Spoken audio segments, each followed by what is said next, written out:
Saudara sekalian, ada video menarik yang harus sama-sama kita saksikan. Ini informasi terbaru, saudara sekalian. Kabarnya Bapak Rizik Syihab akan melawan 9 naga, saudara sekalian, yang sangat terkenal dengan kekayaannya, saudara sekalian.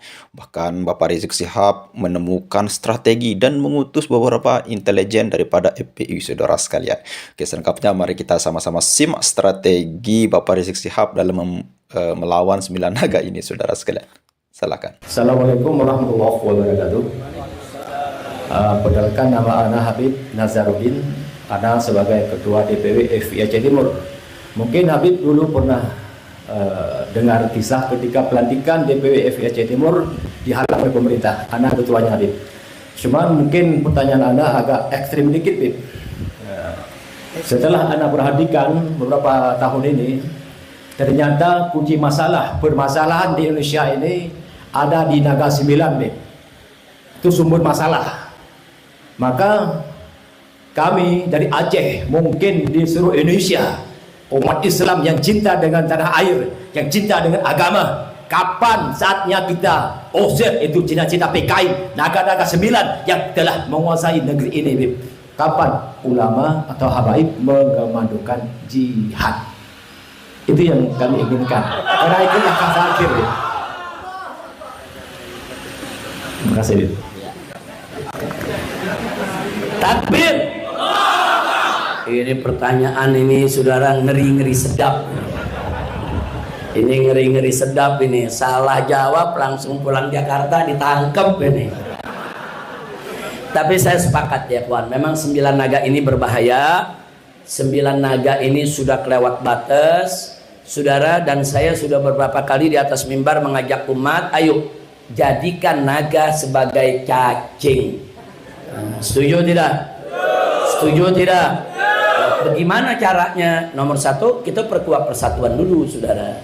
Jadi nggak bisa kita main kejar, main bunuh, main bakar, nggak begitu. Kalau itu yang kita lakukan, akhirnya kita ribut sesama kita. Mereka yang tepuk tangan senang, saudara. Nah, jadi saya sepakat dengan penanya tadi, 9 naga ini berbahaya. Anda boleh lihat rekaman saya di IBTV, saudara, di mana tempat kalau udah bicara 9 naga kita lawan. Bahkan baru 3-4 bulan yang lalu kita bikin tablik akbar di Banten untuk melawan PIK 2, saudara. Kita kumpulkan puluhan ribu umat Islam, kita komandokan. Ayo kita lawan. Kalau mereka coba-coba ambil sejengkal tanah rakyat seenaknya tanpa bayar, lawan. Dan orang-orang Banten sepakat, saudara.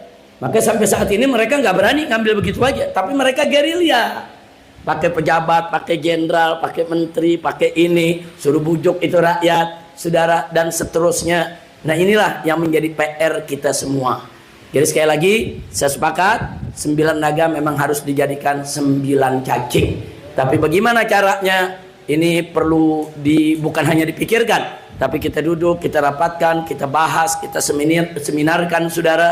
Nah, karena ini berkaitan dengan regulasi, ini berkaitan dengan peraturan. Di mana peraturan kita banyak dibeli oleh mereka. Mereka beli anggota DPR bikin peraturan yang enak bagi mereka, nggak enak bagi rakyat, saudara. Nah, ini jadi persoalan.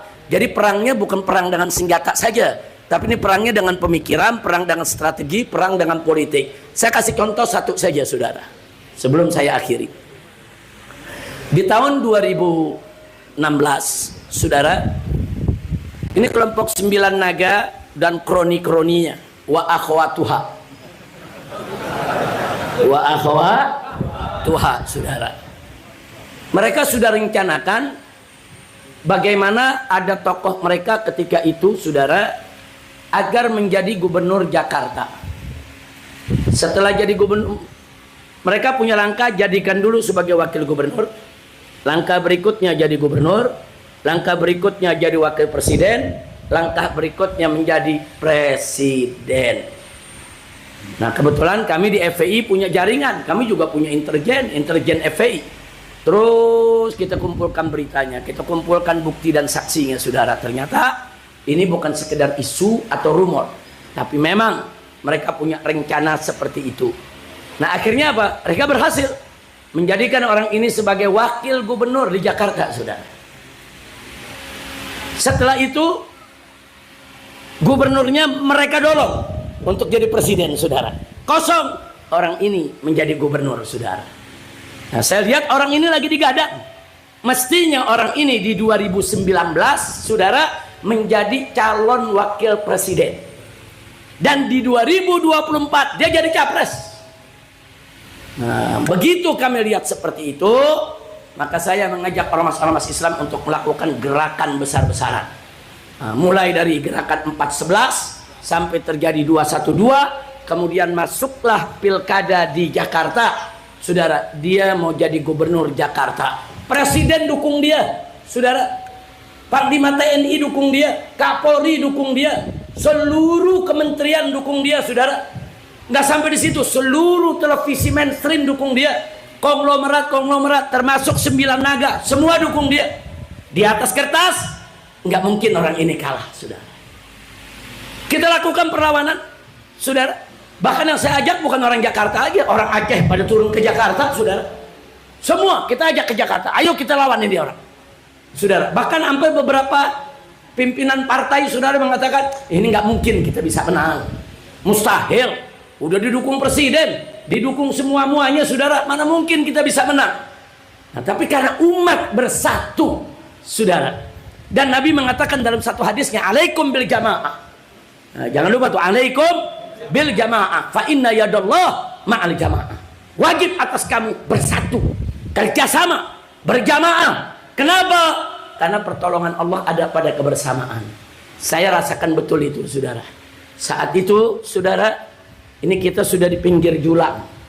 Kita bagaikan telur di ujung tanduk, saudara. Saya sendiri nggak yakin apa iya bisa menang lawan orang ini.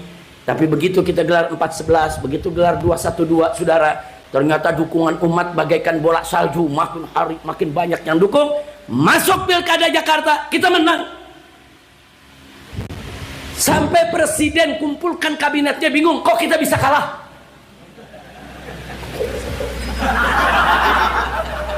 Duitnya udah triliunan, dia kalah, saudara. Karena sakit hati kalah, akhirnya saya dikejar-kejar, saudara. Dikenakan 17 pasal, saudara. Mau ditangkap? Ya saya lihat, oh ini politik, ini bukan hukum. Saya sudah berkali-kali ditahan, saya sudah berkali-kali ngadepin hukuman, saudara. Saya tahu kalau itu persoalan hukum, saya tidak lari, saya hadapi walaupun harus dipenjara. Tapi ini urusan politik. Kalau urusan politik jangan dilawan pakai hukum, politik lawan pakai politik. Dia mau nangkap kita, kita hijrah ke Mekah. Takbir. Nah, itu kan politik, saudara. Sampai di Mekah kita lawan terus, saudara. Kita lawan terus, enggak, kita enggak berhenti, saudara. Dendamnya luar biasa. Makanya begitu saya pulang dari Mekah, saudara, terjadi kerumunan di kota Jakarta, Kapolda Metro diberhentikan. Terjadi kerumunan di Jawa Barat menyambut kedatangan saya, Kapolda Jawa Barat diberhentikan. Kenapa? Karena dia memang dendam, saudara. Nah, akhirnya terjadilah, saudara, apa yang terjadi kita kenal dengan KM 50. Yang mereka incar saya kok, mereka mau bunuh saya kok, saudara. Enggak, bukan siapa-siapa mereka mau bunuh, saudara, tapi nggak berhasil. Mereka tumpahkan kemarahan tersebut akhirnya kepada 6 santri, 6 pemuda, 6 laskar yang mereka culik, mereka bunuh, saudara, mereka siksa sebelum dibunuh, dan setelah mati mereka fitnah. Nah, ini karena apa? Karena dendam politik. Nah, kenapa saya cerita ini, saudara? Ini saya lagi ngelawan 9 naga. Kalang kabut, saudara, nggak bisa kalau saya sendirian. Nggak bisa, saudara. Nah, saat itu saya dikejar, saudara, bukan hanya dikejar, FPI-nya dibubarkan, saudara, pengurusnya ditangkepi, saudara, termasuk Habib Hanif ikut ditangkap, saudara, penjara, nemenin mertua. Alhamdulillah, Habib Hanif nemenin mertua, saudara. Saya ditahan 2 tahun, Habib Hanif setahun lumayan, nyantren lagi dia di sana. Nah, jadi ini saya cerita begini, itu salah satu resiko kalau kita melawan 9 naga. Enggak, kita nggak takut, saudara, nggak takut.